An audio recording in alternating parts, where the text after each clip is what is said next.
Welcome to Business on the Vine. I'm your host, Lady Jen Duplessis, and in this dynamic series, we dive into the challenges, breakthroughs, and victories of entrepreneurs who have turned their passion into success. Welcome. Hi there. Welcome back to Business on the Vine. I'm your host, Lady Jen Duplessis, and today I have with me someone who's really special in my heart, and that's Gordon Bernhardt. Thank you so much for being with me today. Jen, thank you so much for inviting me. I do appreciate this opportunity and having this nice conversation with you. Yeah, it's going to be great. So, a little bit about you is that you have had this beautiful career as a financial advisor and in your own company. You have a couple of books out that are great. I love this book, by the way. When you sent it to me, I started reading it. It has something very close to my heart. I think we had just gone on a cruise in Spain, and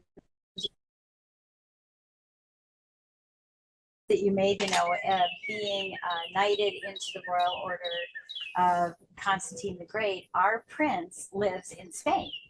Yeah. So it has all kinds of really good things, but the lessons that you taught, in this are just amazing. And how we met was at a business club, right? A business club. That is a worldwide business club, and you interviewed me for Profiles in Success, and I got to see your interview style, so I'm on the hook here today. Right? On the hook. But I want to talk, this illustrious career, you sold your company and now you're consulting, right? And kind of working your way out of the business world and saying, I created this thing and now I can move on. And so I want to talk about that. Before we get to that, however, I want to talk about your early days. Did you know that this is what you wanted to do? Because a business owner's watching and they're saying, if I'm going to start this business, how am I going to end this business? Right? So give us some insight on what you've learned about that. Well, certainly as a farm boy from Nebraska, I was not exposed to the investment world.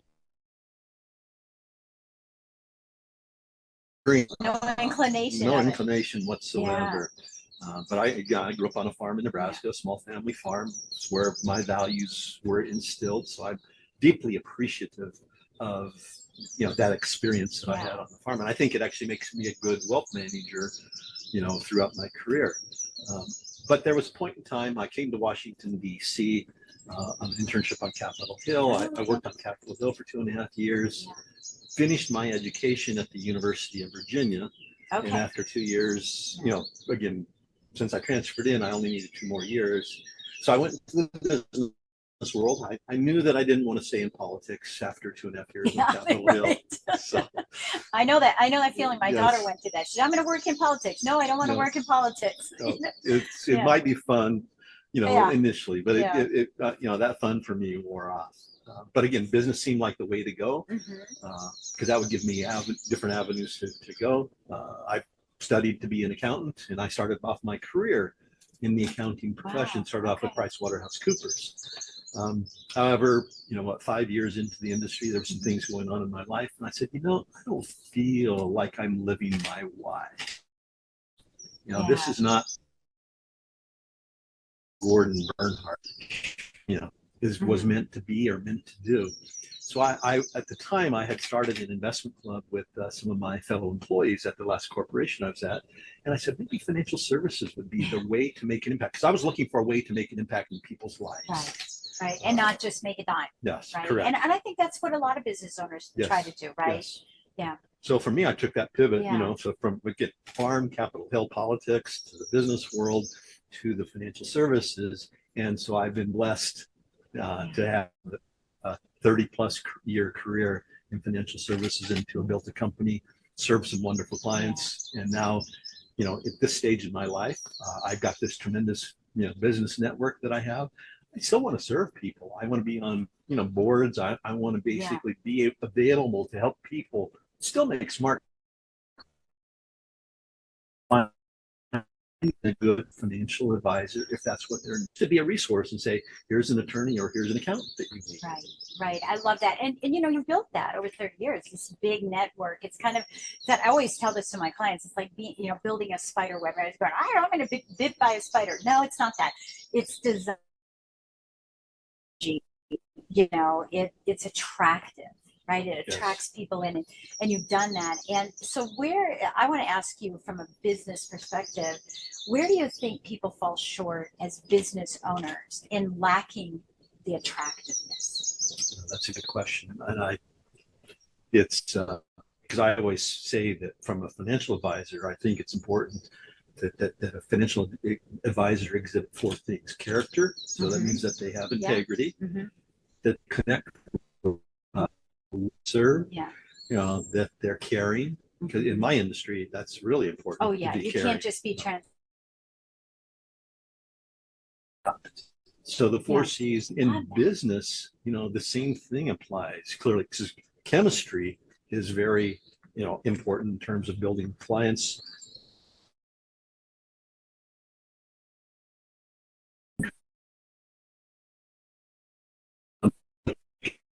And the character, I think in the business world, and that's actually one of the reasons why I started writing Profiles of Success too, is because the world, the media and Hollywood, portrays business in a poor light. Yes. We're often the villains.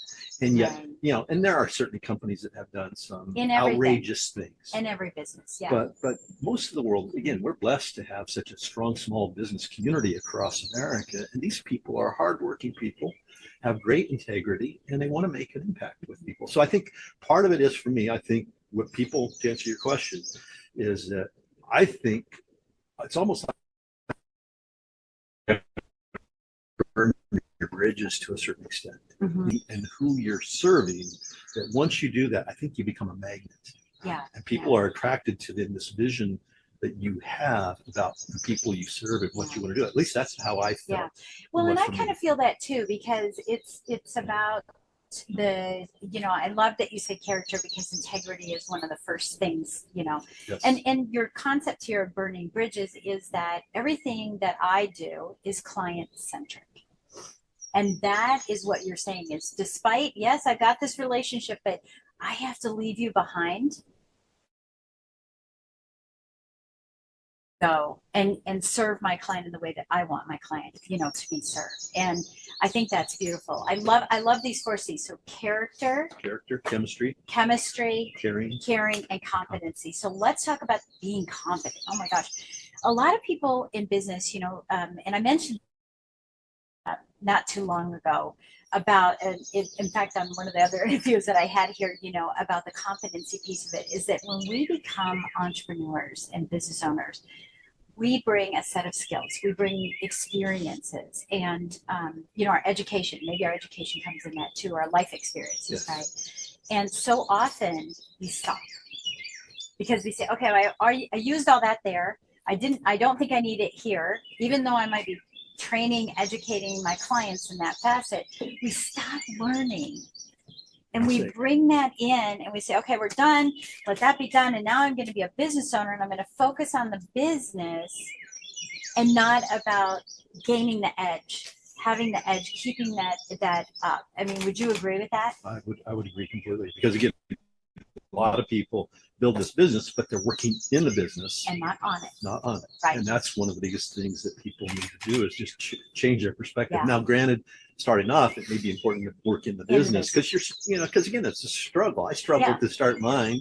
And but again, at some point, you got to start working on the business so it's scalable, so it's marketable, so then it attracts more people. I love that. We're going to take a quick break, and when we come back, I want to learn more about how you sustain the business.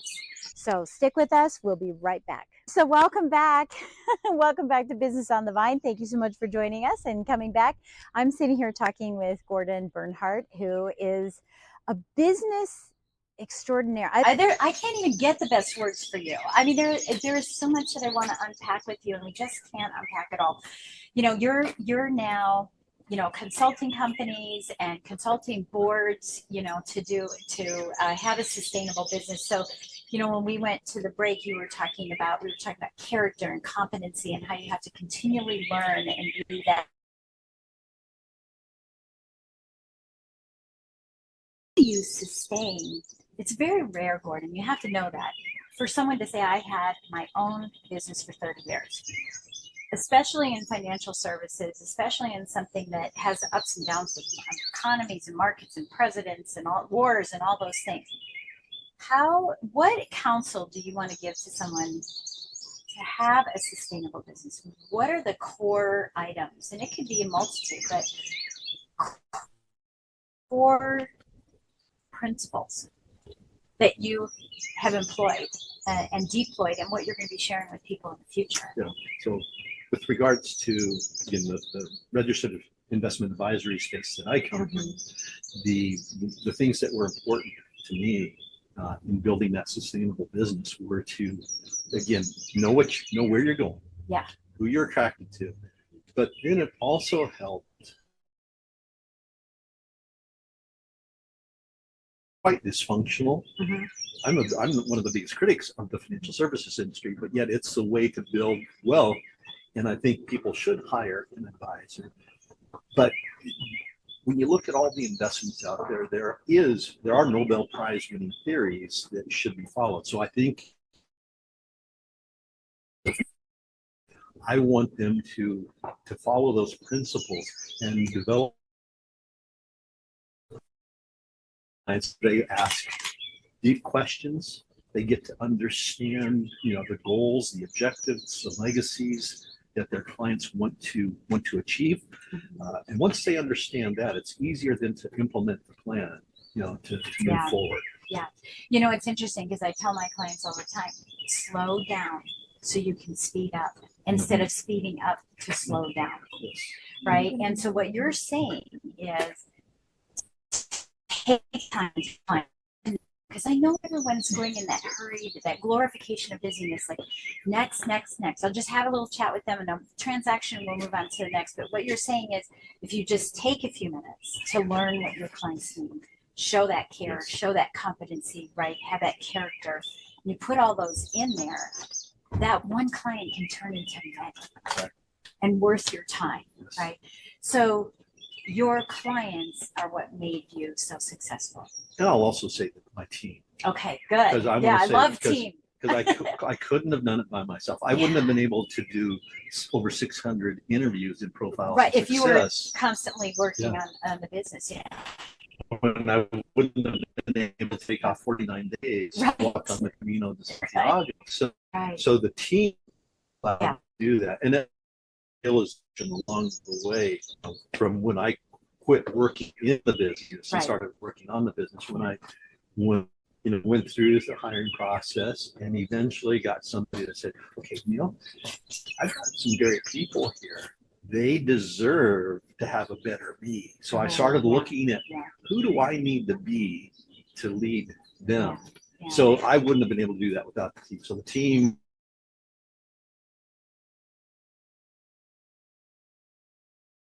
that I coach about moving from the hustle to the harmony, which in your context is from in and on. And of course, mine is above and beyond. I don't even believe in or on. But why do you think so many people resist bringing a team on? There could be, again, multiple reasons. Yeah, there could be multiple. There are going to be multiple. And there are, And again, I'm in the CEO group and we discuss that all the time. Let's face it, we can joke and say that business would be fun if we have to manage people. How many times have you heard that? Yeah, I don't want to. I don't want to have a big team. It's a challenge, but it's also then, again, let's face it, some people are micromanagers, and some people don't want to do any management whatsoever. Right, and so they have problems. But it's that balance. You got to find out what, just like we were working with clients, what you pointed out. Same with my teammates. I got to understand, what are their dreams so that I can help them pivot to take this avenue to get to that destination that they're trying to get to. Right. And I think that's important in a business, that you have a vision that's large enough to include your team.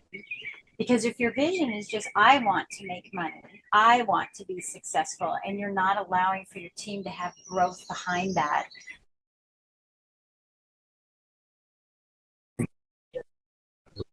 Yeah. So teams are really important. I'm an advocate for teams, like from day one teams. What are some other things? What are some other things that hold people back from just, I don't want to babysit? I know a lot of business owners babysitting job. It's not. if you do it properly. And I know you know that. What else holds people back? And I think you've documented this well throughout your career, are the processes Yes. that must be there. You wouldn't have become where you are today early in your career if you didn't develop processes to help you through that process, to help manage your clients. So for us, we did the same thing. You know, we had to create processes to basically, so that it was easy when somebody came in, they could just open up our manual, you know, say, here's what you need to do.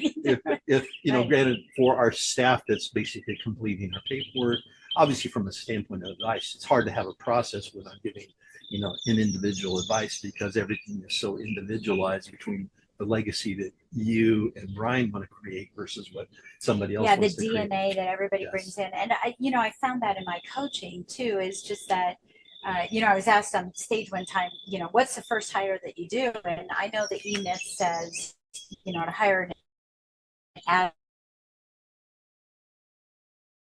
you bring into this. You know, you mentioned that you learned along the way that I had to be a good leader and I had to change me. I think that a lot of people come in and they don't have those leadership skills, right? And because they don't have those leadership skills, they're apprehensive about bringing anybody on. This is where that competency comes. You have to constantly grow, right? One of the things I found, I just want to get your take on this too, is the financial piece of this. Is I can't afford to hire anybody. What do you say to something like that? Clearly, when you know, businesses have a high failure rate from startup to, you know, yes, they do. Yeah, so it is hard, and sometimes it's just purely one's is mismanaging their budget, you know, whatever they have, whatever the resources. Granted, I went into heavy debt to start my business, and so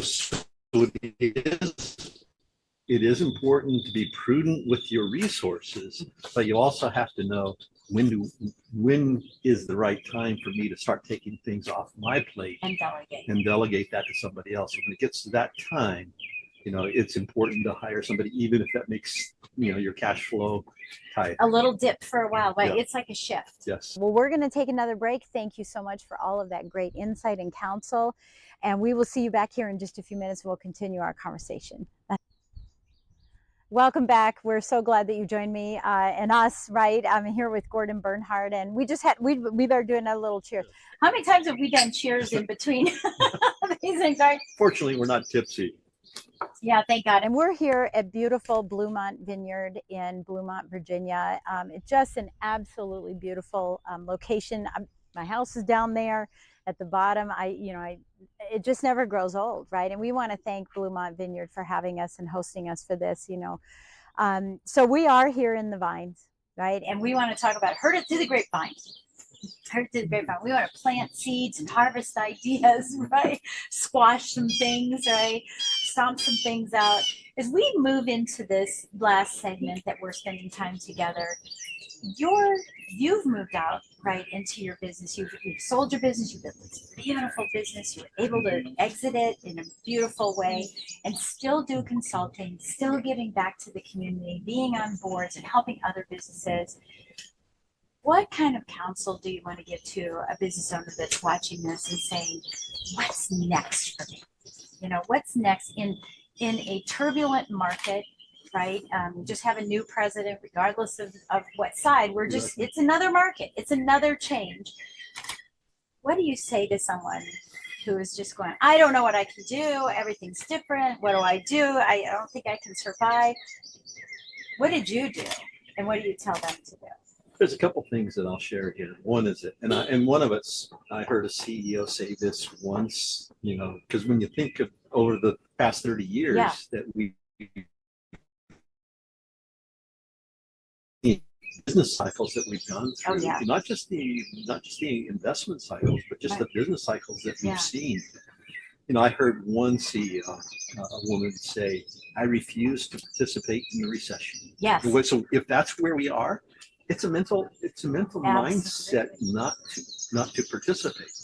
In my business, I think this applies to a lot of businesses too.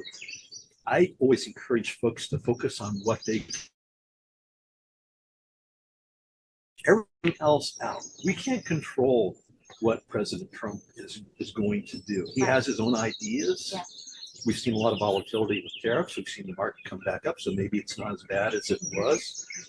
But and we had again volatility under Biden and Obama, we will in the and, future. yes. So right? there's under Democrat or Republican, that's not a factor we can control. Right. So I say you shouldn't focus on what we see going on in the government or what we see in the investment markets. We should focus on the things we can control. So in my business, the things we can control are how much are we going to invest? Right. So don't discontinue the plan that your advisor and you have created. You should stay focused on that because that's something you can control. You can't control interest rates. You can't control what the Fed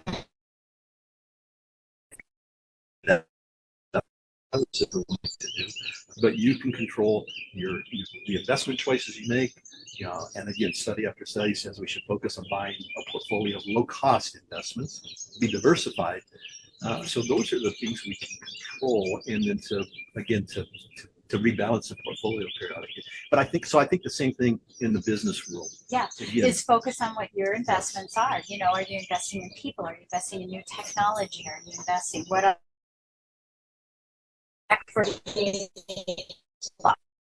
Later. Why don't business owners take this long view?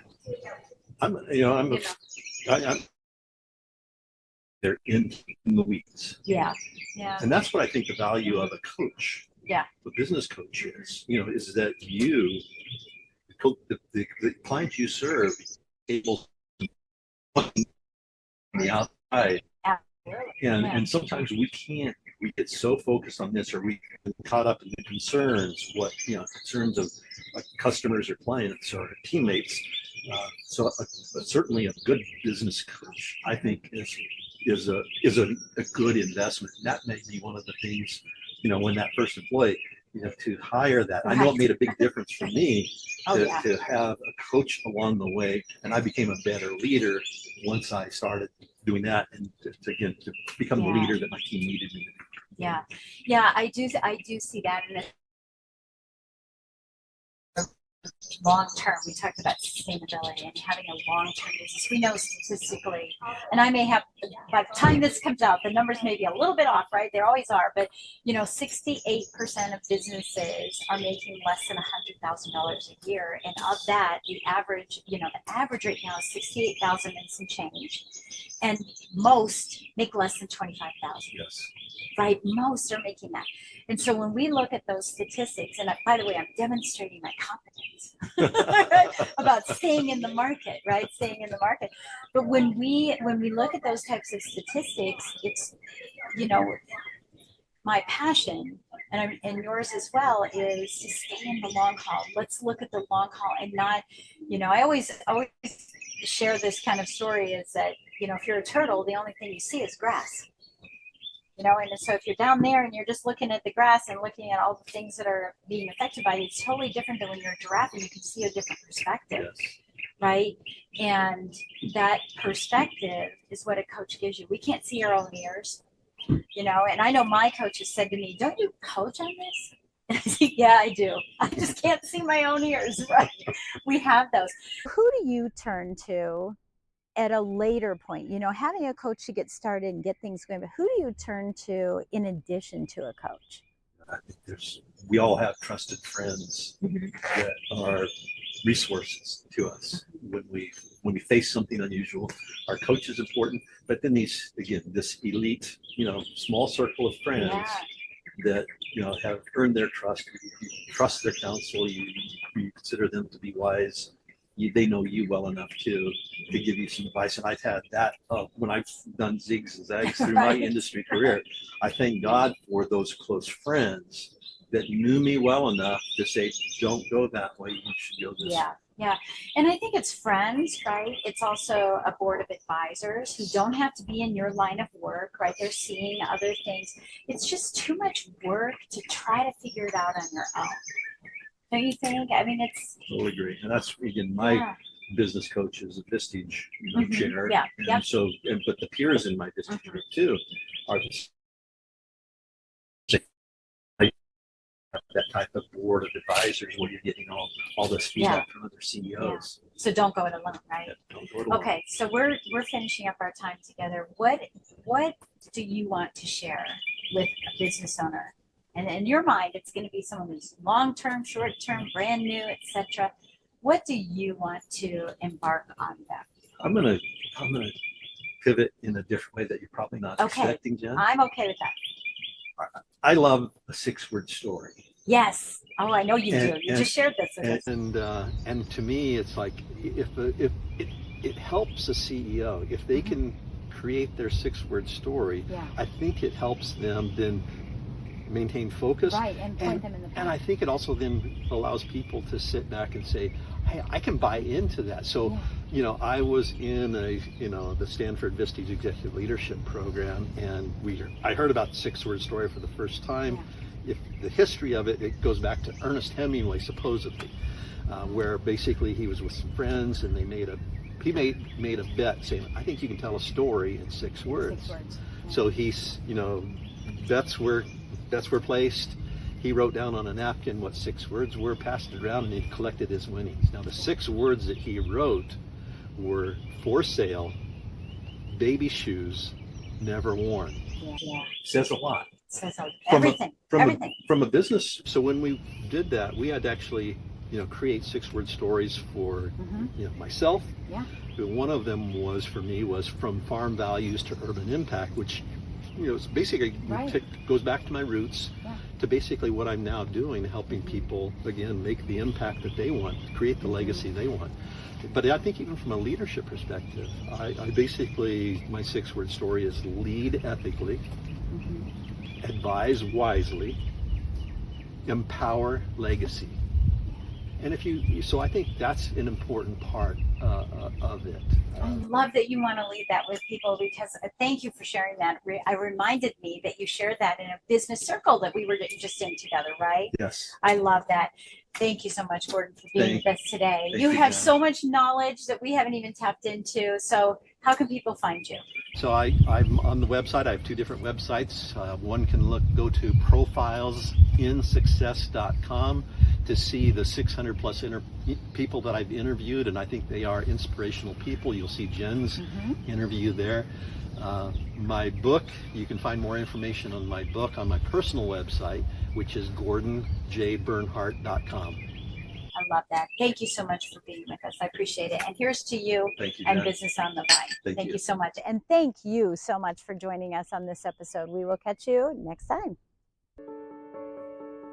Thank you for joining us on Business on the Vine. If you found value in today's conversation and would like additional support, go to supportfromjen.com. Remember, the best ideas are always discovered on the vine. So keep innovating, stay inspired, and continue to grow.